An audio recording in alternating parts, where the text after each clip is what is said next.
Minasan, konnichiwa. Balik lagi di channel Mimin. Apa kabarnya kalian semua? Semoga kabarnya baik-baik saja. Video kali ini Mimin bakalan bacain alur cerita anime yang berjudul Jerono Tsukaima, season ketiganya. Karena banyak banget yang minta Mimin untuk melanjutkan anime ini, jadi Mimin lanjut aja. Buat kalian yang belum nonton season pertama dan season keduanya, dipersilakan untuk menonton terlebih dahulu. Linknya ada di deskripsi video ini. Oke, tanpa berlama-lama lagi langsung saja ke video intinya. Audio Jungle. Film diawali dengan datangnya Seito ke Tristan lagi. Dia udah mau ngelakuin hal terlarang lagi sama si Louis, padahal baru aja balik. Pagi-pagi pula ya kan. Louis menyuruhnya untuk melakukannya malam hari dan menunggu persetujuan dulu dari Brumil dan orang tuanya. Tak lama si Siesta datang melihat mereka berdua yang lagi sedang di kasur. Seito mencoba menjelaskan. Tak lama tiba-tiba Louis histeris. Tanda huruf yang ada di tangan Seito menghilang. Setelah itu kakek Oldsman melakukan penghormatan kepada orang yang udah ikutan berperang dan menyelamatkan Tristan. Terus diiringi dengan doa bersama. Si Louis masih galau di situ. Di sisi lain Seito kedatangan kakaknya Louis, Katleya dan Leonor. Mereka menanyakan kabar. Tak lama berita runner atau huruf yang ada di tangan Seito hilang sudah tersebar gara-gara si Kirsch. Terus kakaknya itu menyuruh Louis untuk pulang ke rumahnya dan mencari peliharaan yang cocok sama keluarganya dia. Cuma di situ Louis kagak mau. Tak lama datang si Agnes yang diberi perintah untuk membawa Louis dan Seito ke hadapan Tuan Putri. Karena gak bisa nolak, mereka pergi. Di perjalanan, tiba-tiba aja Louis kagak banyak bicara karena Saito kini udah bukan hewan peliharaannya lagi. Dan Saito sebenarnya masih sama gitu. Cuma pikiran Louis ini terlalu dalam, alias baper sama keadaan. Setelah itu Agnes berhenti untuk istirahat sejenak. Louis turun dan pergi mengunjungi sebuah hutan sendiri. Saito udah tidak dipentingkan lagi sama si Louis. Pas di hutan sana Louis makin galau apa yang harus dia lakukan selanjutnya. Pas dia lagi mikir-mikir, tiba-tiba ada boneka pasukan di situ. Dan suara wanita yang tidak lain itu Sepil, petinggi Albion. Dia ke situ mau menangkap si Louis. Louis langsung mengeluarkan sihirnya supaya Seito bisa ke situ. Sepil pun menanyakan si Seito, kata dia penyihir Void bukanlah si Louis doang. Masih ada yang lain. Ternyata si Sepil itu adalah hewan peliharaan teman-teman. Cuma apa ya namanya susah nyebutnya. Pokoknya itu, dia langsung menyerang dengan hewan yang dia hipnotis. Tak lama kemudian, Seito datang menolong, walaupun tanpa kekuatan Gundam. Dia akan melindungi orang yang dicintainya. Seito sangat payah tanpa kekuatan Gundam. Sampai Agnes juga yang harus membantu dia. Si Sepil disuruh mundur sama tuannya. Dan Louis bersiap-siap untuk mengeluarkan poinnya. Dan berhasil. Singkat cerita, mereka sampai di tempat Tuan Putri berada. Tuan Putri sangat khawatir sama Louis dan dia merasa berterima kasih kepada si Seito. Tuan Putri tanpa ragu memberikan gelas Chevalier atau kesatrianya si Henriette. Dan juga dia bakalan jadi bangsawan. Cuma Seito di situ kagak mau nerima karena sekarang kekuatan Gundam dia sudah hilang. Jadinya sekarang dia hanya orang biasa. Terus pedangnya berspekulasi kalau tanda Seito hilang berkat dia mati di peperangan itu. Dan setelah dihidupkan kembali, dia jadi bukan siapa-siapa. Henriette terkejut kalau Saito dihidupkan lagi. Pedangnya memberitahu tempat orang itu berada, di Westwood. Dan Saito tiba-tiba ingat namanya. Namanya Tiffany yang ia sebut. Tuan Putri langsung menyuruh Agnes mengecek tempat tersebut. Saito pun pengen ikut juga. Malah marinya si Louis bermimpi Saito pergi dari kehidupan dia. Sementara Saito lagi melihat langit sambil berpikir. Pas mau balik ada si Louis di situ. Louis sangat ketakutan kalau Saito bakalan pergi jauh tanpa mengabarinya lagi. Walaupun dia bukan hewan peliharaannya lagi, Louis ingin ditemani. Saito mempunyai ide untuk melakukan upacara pemanggilan hewan peliharaan lagi. Cuma Louis belum pernah mencoba memanggil 2 kali. Saito mencoba meyakinkan itu. Lalu dia menagih omongan Louis yang waktu pagi itu. Kalau mereka akan melakukannya malam hari. Cuma Louis kagak mau. Saito terus memaksanya sampai akhirnya dikeluarkanlah senjata pamungkasnya. Keesokan paginya Saito lebih disiksa lagi. Louis menyuruhnya buat jogging. Di sisi lain, Siesta mengetahui kalau Saito tidak lagi jadi hewan peliharaan, jadinya dia bebas. Di sisi lain, Saito disuruh jogging sampai jauh gitu. Tak lama di depan ada si Siesta yang menghalangi jalan sambil membawa banyak koper. Ternyata koper itu isinya alat masak sama bahan makanan. Alhasil Agnes mau menampungnya untuk ikut. Di perjalanan, Siesta terus mendekati si Saito yang bikin Louis cemburu. Terus, cuma sekarang harusnya dia tidak punya hak, tapi dia seperti biasa mencambuk si Saito. Siesta menanyakan kapan dia tinggal sendiri, nanti bakalan Siesta urus kebutuhannya. Lantas Louis jadi tambah kesel. Tak lama udah malam hari, mereka beristirahat makan. Untungnya ada si Siesta ikut di situ.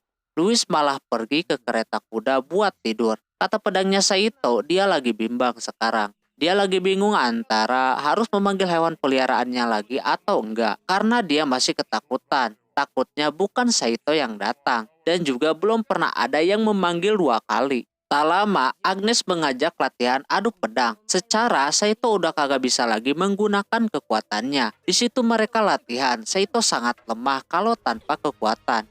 Tapi dia mengingat cara berpedang ketika menggunakan pedang yang sering ia gunakan. Alhasil Agnes kalah sekalian udahan. Keesokan harinya pas mereka ngelanjutin perjalanan dan udah deket sama tujuan, Saito melihat ada seorang wanita yang dia curigai yang ternyata itu sesuai dengan pemikirannya. Dia adalah Tiffany yang Saito cari-cari. Dia langsung memeluk Saito di situ.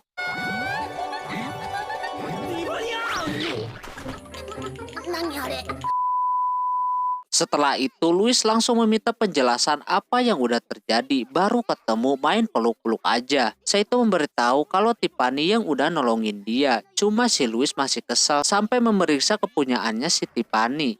Takutnya palsu, kan anjir. Saito langsung memisahkannya, lalu Louis pergi keluar saking kesalnya. Di sisi lain, Sepil lagi nyari orang di tempat tersebut. Ketika Louis lagi bersedih, datang si Siesta yang nyuruh dia balik. Kini Louis mau. Tuh orang berdua bakalan kerjasama ngelawan si Tiffany. Tapi tak lama datang Fenrir yang menyerang mereka berdua. Tongkat sihir milik Louis pun terpental. Saito yang mendengar suara Louis langsung keluar. Seppi lagi nyari penyihir poin yang lain selain Louis. Mereka berdua dicabik-cabik sama Fenrir. Sampai si Siesta yang mau ngambil tongkatnya si Louis dihajar. Louis mencoba mengeluarkan kekuatannya, tapi tuh hewan kagak habis-habis. Sampai akhirnya dia mencoba memanggil hewan peliharaan untuk kedua kalinya. Yang ternyata yang datang itu adalah si Saito. Cuma di situ Sepil malah mundur. Setelahnya Louis meneruskan upacara supaya Saito resmi jadi hewan peliharaannya lagi. Dan akhirnya tanda itu muncul lagi.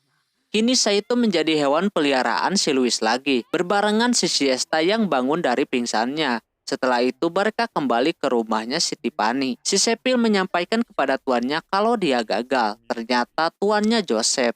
Kalau nggak salah yang membunuh ayahnya si Tabata. Dan orang-orang tahu kalau Saito udah jadi hewan peliharaannya si Louis lagi. Siesta nampak malas lagi nih. Keesokan harinya Tiffany diajak untuk ke Tristan. Cuma dia kayak berat gitu ninggalin rumahnya itu.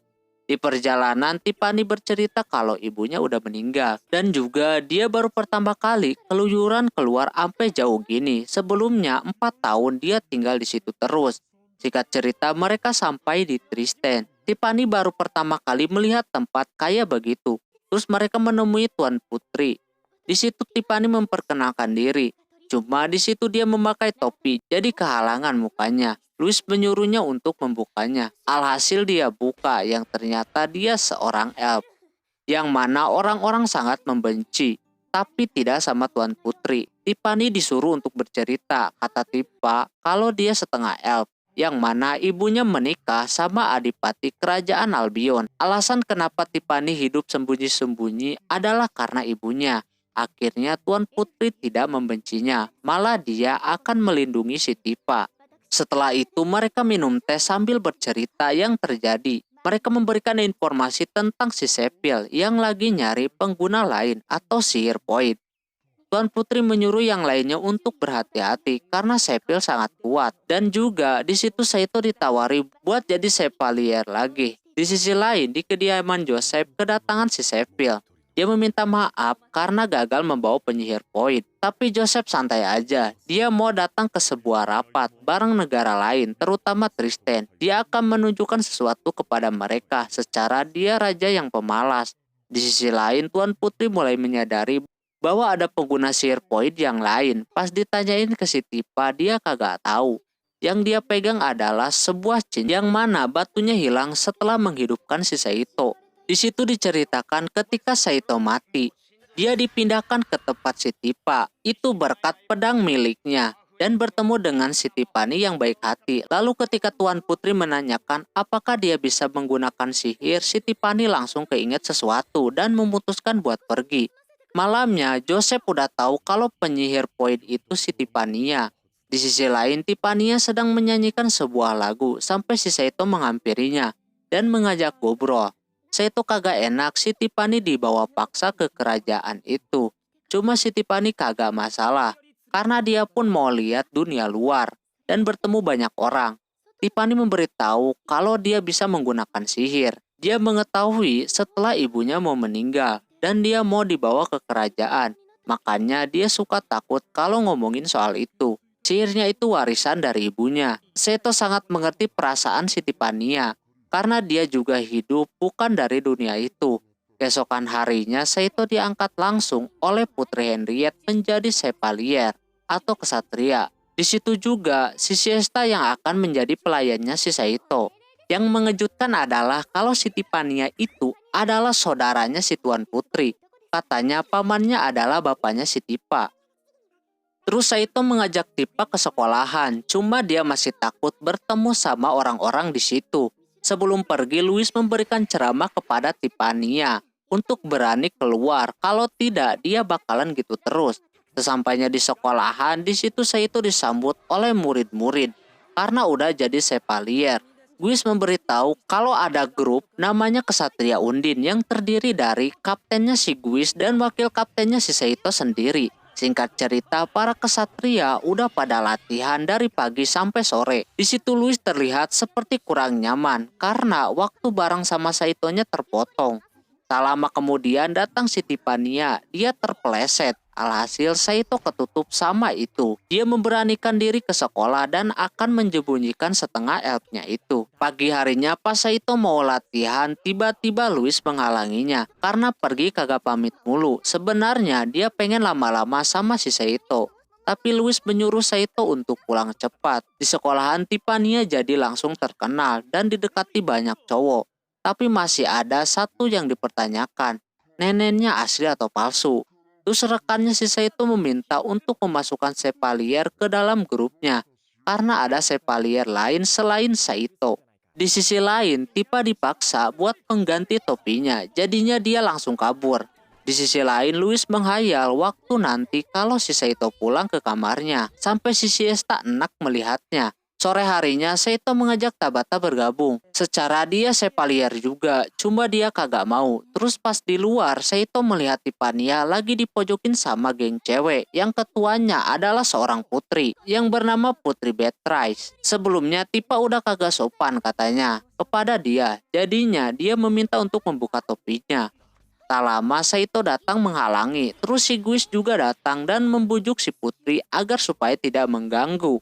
Akhirnya dia pergi, tapi dia tetap bakalan membuka topinya Tifa. Guis memberitahu walaupun itu putri dari negara kecil, orang itu membawa pengawal pribadinya ke sekolahan itu. Setelah itu Louis udah siap menyambut si Saito dengan makanan. Tapi Saitonya udah makan coy. Sakit hati banget pasti itu. Ditambah Saito ngomongin si Tiffany, alhasil Saito marah besar karena Saito mementikan orang itu terus. Lalu dia pergi tidur. Sedangkan Saito pergi keluar. Keesokan paginya, Louis kagak bisa tidur sampai malas pergi ke sekolah. Di sisi lain, si Tiffany datang ke sekolahan menggunakan jubah aneh. Tifa tiba-tiba mengungkapkan kalau dia adalah seorang elf. Seketika yang ada di kelas itu langsung ketakutan. Tiffany mencoba memberitahu kalau dia setengah elf. Terus Putri Beatrice menanyakan kepercayaan dia yang mana. Tifa auto bingung. Alhasil Beatrice memanggil pengawal pribadinya dan membawa si Tiffany. Tiffany dibawa untuk diperiksa untuk membuktikan kepercayaan dia ke elf atau kepercayaan kaum manusia. Kalau berani si Tifa masuk ke air yang mendidih yang ada di belakangnya. Tiffany berani karena dia mau mengenal banyak orang. Tapi di situ Saito menghalangi dan memohon untuk diberhentikan. Cuma tuh putri bocil songong. Alhasil Saito melawannya dengan kekerasan. Whis pun ikutan. Dia mah niatnya cari perhatian Jer. Dan semua anggota ikutan. Lantas berkat mereka ribut, Louis yang lagi mimpi indah yang hampir sampai klimaksnya keganggu dong. Dia langsung turun ke pertarungan.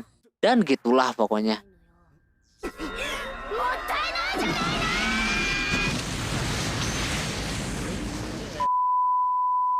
Louis memberitahu kalau si Beatrice tidak mempunyai wewenang buat begituan. Karena harusnya ada izin tertulis dari sekte Romalia. Tapi dia gadungan. Untungnya si Tiffany masih baik, mau berteman sama tuh bocil songong. Setelah itu Tiffany ke kantor. Kakek Osman meminta maaf atas kejadian yang udah terjadi. Cuma di situ Tifa ditanyai, itu palsu atau asli? Lalu si Guis dirawat, benar saja. Banyak cewek-cewek yang kagum sama dia. Sementara Saito kedatangan si Tiffany.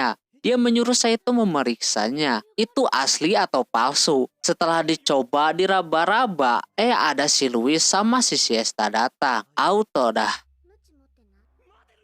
Oke, mungkin segitu dulu untuk video kali ini. Semoga kalian terhibur. Mohon maaf bila ada kesalahan dalam penyebutan nama, tempat, atau yang lainnya. Dan sampai jumpa di video selanjutnya. Ya, bye-bye.